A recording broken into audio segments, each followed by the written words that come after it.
दोस्तों, Iran special report में सबसे पहली और बड़ी खबर जो डोनाल्ड ट्रंप का मुंह फिर से काला कर रही है। याद है आपको, और याद होगा क्यों नहीं।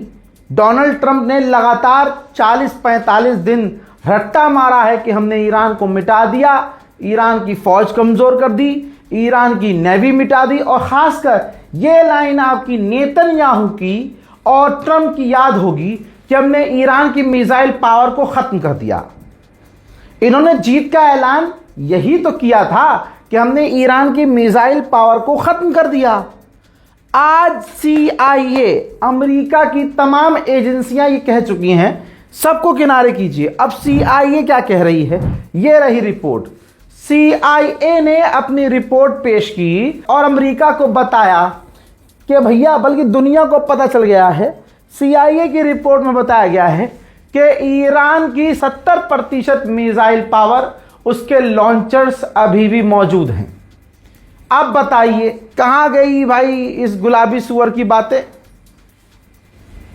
क्या है असलियत? ये सामने आ गई है।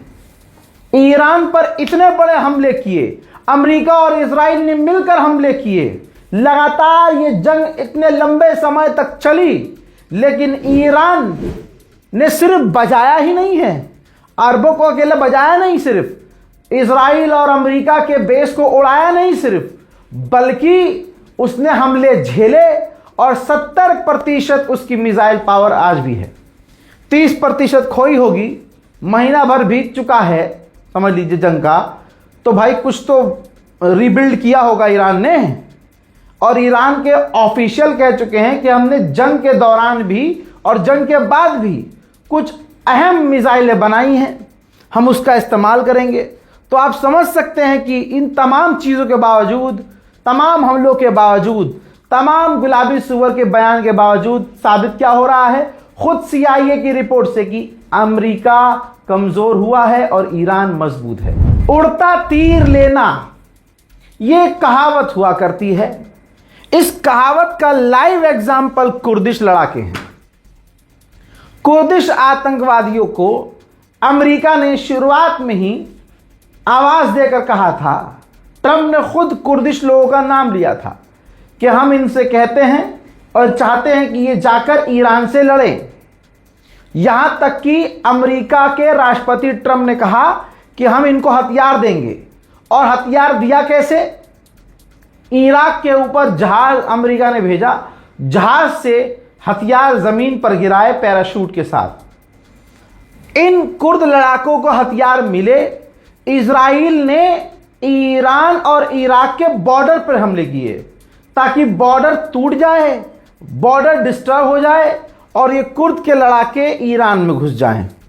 ये सब कुछ हुआ था, कोई ठुकरा नहीं सकता। अगर कोई झूठा साबित कर दे इस रिपोर्ट को मेरी, तो आज YouTube चैनल बंद कर दूंगा मैं अपना। ये सब हुआ था। उसके बाद क्या हुआ? ईरान ने ऐलान किया कि अमेरिका, इजराइल और हमारी लड़ाई के बीच कोई तीसरा आया तो अच्छा नहीं होगा। कोई नहीं आ रहा था बीच में भाई, कुर्द आए और कुर्द के टॉप लीडर ने ऐलान किया कि हम ईरान से लड़ेंगे। और उसके बाद ईरान में घुसने की कोशिश की। ईरान ने समय लगाया नहीं, ईरान ने मिसाइल हमला शुरू कर दिया कुर्द आतंकवादियों के ऊपर। और वो दिन और आज का दिन है, 10-12 दिन ईरान ने हमले किए इनके ऊपर। भाई कुर्द ने माफी मांग ली, कुर्द आतंकी संगठन ने कह दिया कि हम नहीं लड़ रहे, ईरान से हम लड़ना नहीं चाहते और ईरान से हमें आगे भिड़ना भी नहीं, हम पीछे हट रहे हैं। ये कुर्द ने ऐलान किया है। लेकिन ईरान ने माफी के बाद भी, ईरान ने कुर्द के पीछे हटने के बाद भी छोड़ा नहीं। आज की तारीख में भी आप ये देखिए कि 2 की लड़ाई में जब तीसरा कूदता है तो उसका हाल क्या होता है। कुर्दिश ठिकानों के ऊपर इराक के अंदर ईरान ने बड़े हमले किए हैं। देखिए,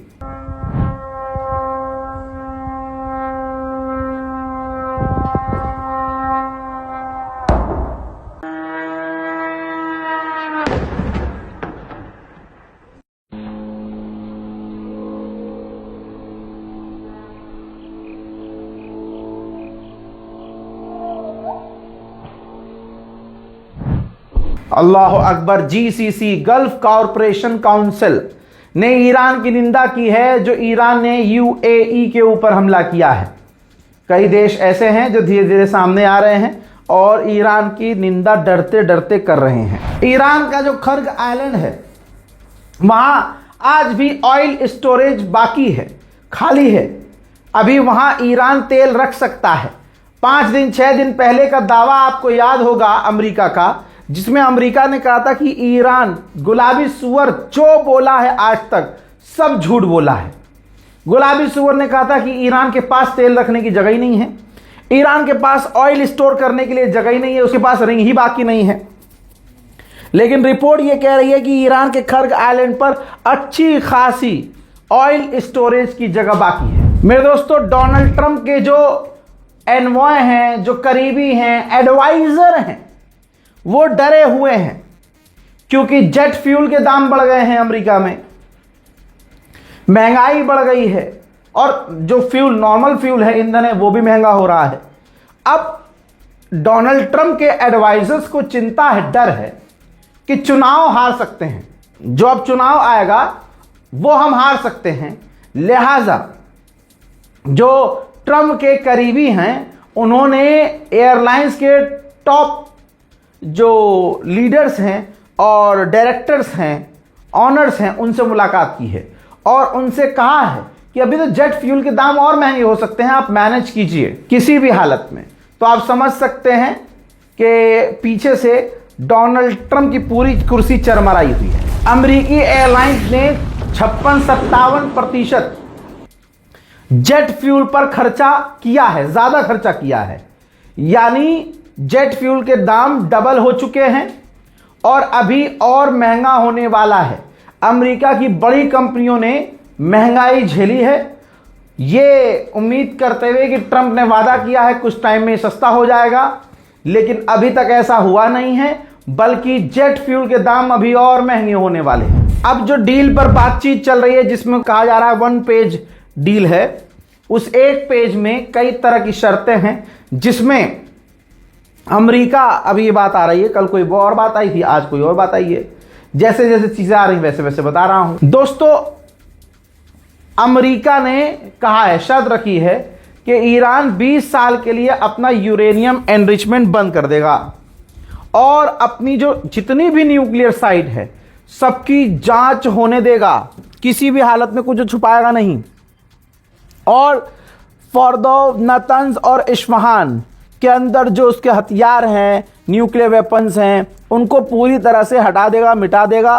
और अंडरग्राउंड जो न्यूक्लियर वर्क कर रहा है, वो ईरान ने जो अंडरग्राउंड जमीन के अंदर जितने भी उसने प्रोग्राम लॉन्च किए हैं, ईरान वो सभी बंद कर देगा। और साथ ही 20 सालों के लिए, जी हां, 12 साल के लिए नहीं, 15 साल के लिए नहीं, सीधा 20 साल के लिए, 20 साल के लिए ईरान यूरेनियम एनरिचमेंट पूरी तरह से रोक देगा। और सारा का सारा एनरिच यूरेनियम, जितना भी उसने एनरिचमेंट किया है यूरेनियम का ईरान ने, वो सारा का सारा अमेरिका को दे देगा। फिर अगली शर्त यह है कि ईरान सबसे पहले स्ट्रेट ऑफ हॉर्मुज खोल दे। जब ईरान स्ट्रेट ऑफ हॉर्मुज खोल देगा तो हम भी अपनी ब्लॉकेज को हटाएंगे। उधर इसी एग्रीमेंट में आगे कहा गया है अमेरिका के द्वारा, ये तमाम चीजें करने के बाद ईरान के ऊपर से पाबंदियां हटाई जाएंगी, लेकिन गारंटी नहीं है कि कितनी हटाई जाएंगी। हाँ, यह भी आपको बता रहा हूं, अच्छाई बुराई दोनों बता रहा हूं। और अभी तक जो इसके अंदर जो मैंने आपको शर्तें बताई हैं, अगर ईरान मान लेता है तो ईरान से बड़ा बेवकूफ कोई नहीं होगा, क्योंकि इसमें फिलहाल जो बातें आ रही हैं ये सारी अमेरिका की हक की बातें हैं, अमेरिका के फायदे की ये डील होगी। उधर ईरान आज भी और ईरान के लोग आज भी अमेरिका को कितने बेहतरीन तरीके से जलील कर रहे हैं।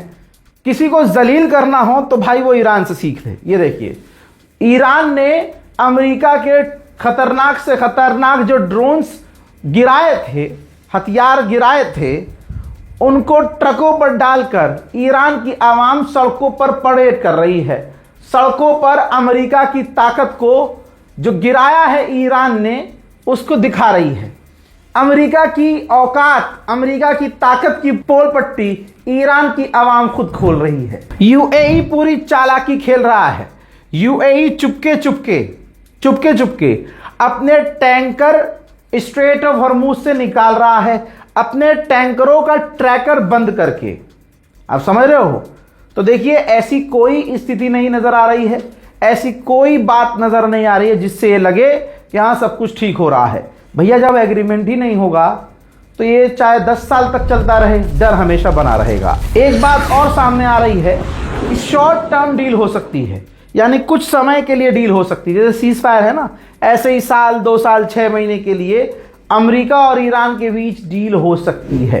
ट्रम्प ने जो भी कदम ईरान के खिलाफ उठाए हैं, ईरान को वो भारी पड़े ही नहीं और ईरान किसी भी चीज से डरा नहीं।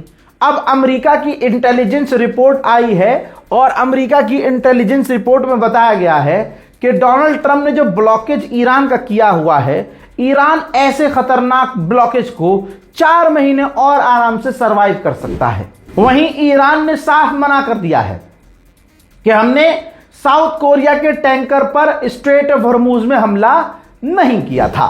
अमेरिका कुछ भी कहता रहे, ईरान के अफसर ने साफ कहा है, ऑफिशियली कह दिया है ईरान ने कि जब तक अमेरिका हमारे नुकसान की भरपाई नहीं करेगा, स्ट्रेट ऑफ हॉर्मुज हम नहीं खोलेंगे।